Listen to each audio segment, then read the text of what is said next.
So generally what I suggest is the first step would be to keep a sleep diary for a week so that you can go to the doctor and they can have a look at, well, when are you actually sleeping and when are you waking up? And actually doing that helps you get a bit of a handle on it, what's been going on.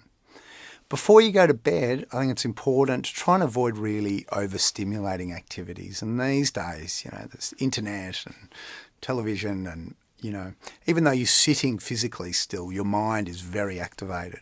So, I recommend that people don't sort of work up right till they go to sleep. Have a bit of wind down time, and that can be useful. When you go to bed, I think having the room obviously quiet, dark, so that you're not going to be disturbed. Overheating can be a bit of a problem, so I tend to advise people to turn off electric blankets, not have too many blankets.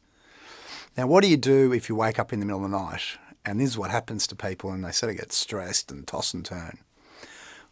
My suggestion is you get up and you go and do something quiet, like a crossword or reading, preferably not telly, not internet, until you feel tired again. Maybe have a warm milk. And when you get tired, you go back to bed and try and sleep again. But the idea is to train your body that when you're in bed, you're sleeping. So you don't want to be in bed tossing and turning and worrying. Morning comes, and even if you've had a horrible night's sleep, I recommend that you just get up still at sort of 7:30, 8 o'clock. Don't try and sleep in, even if you're going to be a bit tired for a few days doing this. And during the day, make sure that you're getting outside, that you're getting sunlight. And there's a good sort of medical reason for that, because sunlight helps get that body clock I talked about back in sync. So if you can do some exercise, get some sunlight, that will really help.